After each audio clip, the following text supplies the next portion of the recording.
This is the DJI transmission, and it's a wireless video system that can transmit a signal up to 3.7 miles away. You can also control your camera wirelessly. You can record the transmission as a proxy file on the monitor, and you could also use the monitor without using the wireless transmissions. DJI packed a ton into the system, and so I want to show you everything you need to know about this system to see if it's the perfect fit for you. Now, quick disclaimer, DJI did send me this to test out, but they didn't pay me to say anything in this video. However, if you do want to help support this channel, make sure you check out my new courses. I have one all around camera basics. I have one all around how to edit using Final Cut Pro. And then there's a course on creative color grading. And you could take any of these courses for free right now by using my link in the description. So this is a system that has a wireless transmitter that stays on your camera, and then the receiver, which is the actual monitor itself. With other systems I've worked with in the past, you either have to use your phone or an iPad as the monitor, or you have to have a receiver that then you plug into a monitor. Let me show you how easy it is to use the DJI transmission. So transmitter here goes right on the bottom of the gimbal underneath the camera. I've got two cables, one that connects to the gimbal directly, and then one that's an HDMI. I'll plug those both in, and now I just turn on the monitor receiver, powers right on, turn on the transmitter, powers that on, and then I turn on the gimbal, and then the system is good to start using. Now this monitor is very similar to the one that I tested when I was working with the Ronin 4D.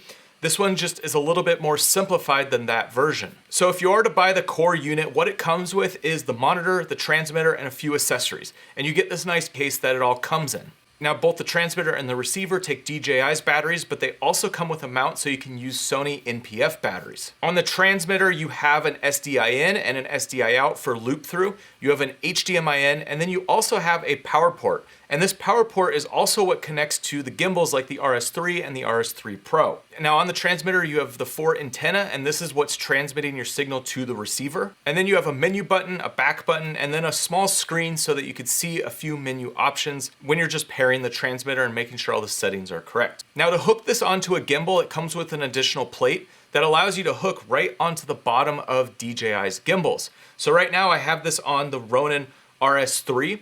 It works on the RS3. It's a little bit tight, like it's pretty close with the A7S III on here, but it's definitely gonna be a much better fit when you're working with something like the RS3 Pro. Now for the receiver, you get this monitor and it comes with this cage that surrounds it. The cage has a ton of different mounting points and it's gonna help protect the monitor. You'll see on top of the monitor, there is 4 antenna as well, and these are what's gonna be receiving the signal from the transmitter. Now you can also replace these with other antenna that are gonna give you even better transmission signal. So on one side of the monitor, you have a headphone port, you have a micro SD card slot for recording proxy files, you have an HDMI input, and you have a USB for connecting this directly with your computer. Now on the other side, you just have a power button. Now this monitor is a touchscreen, and there's a lot of different options that's gonna help you see your footage better, and options that you would mostly expect from a production monitor. You have things like waveforms, false colors, and zebras, as well as you could add screen guides, safety zones, and even a center marker. Now on the back, you'll see that there's an additional accessory which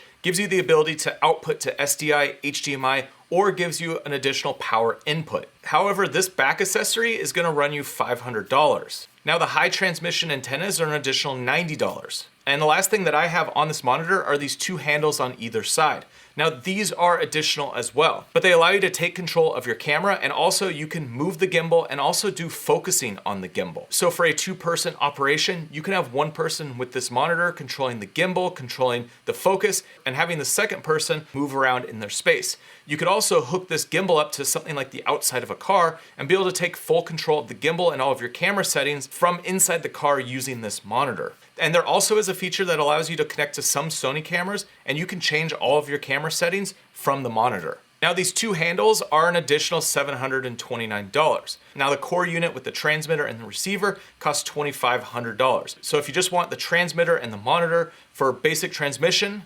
$2,500, but if you want to add everything, like the handles, the backplate, and the antennas, you're looking at roughly $3,800. So overall, my experience working with this is that it's super solid. It just connects easily, and the functions on this monitor just make it super unique in that you just have complete control in such a small package.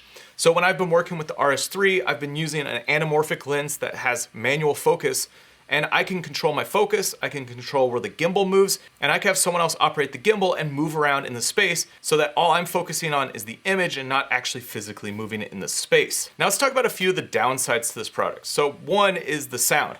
I've been having these both on this whole time. You might have heard it in the background, but you can hear this when I put it up to a microphone. It's got a pretty loud fan. So depending on your situation, the sound coming from the transmitter and receiver might be a little loud, but situations I've been filming in, they've been fine. Now, another thing is the transmitter's pretty bulky and heavy. Personally, I would have liked to have seen a smaller transmitter, maybe an additional option in the future that only has a mile or maybe 2 miles range, but it is a smaller package, so you don't have this big, bulky wireless transmitter. There's a lot of transmitters on the market which are getting super tiny, and this one's definitely bigger. So that might come into play if you want a smaller setup. And the last thing is that it only transmits HD. So your proxies that you're recording on the screen are HD. For some of you, it'd be better to have a 4K transmission and then a 4K proxy, but this system is limited to 1080p. Now, ultimately, I think it's a good product. I think the price is a little bit expensive, but when you think about the features that you have access to between the transmitter and the receiver and the monitor, well, you'd have to build this whole contraption of all these different products to be able to get the same functionality that you get from this all-in-one unit. And so for that reason, I think the price is justified. I know there's some of you out there that say you could just get a cheap wireless video transmitter, and yeah, you could get away with that, but what you're getting with this system is so much more because you have focus pulling, you have gimbal control, you have camera control, basically everything to control your shot, and you can do it from miles away. So this system is definitely a solid system if you need these capabilities to be able to control your camera when you're out filming. So if you want to see more about the DJI transmission, I'll put a link down below in the description.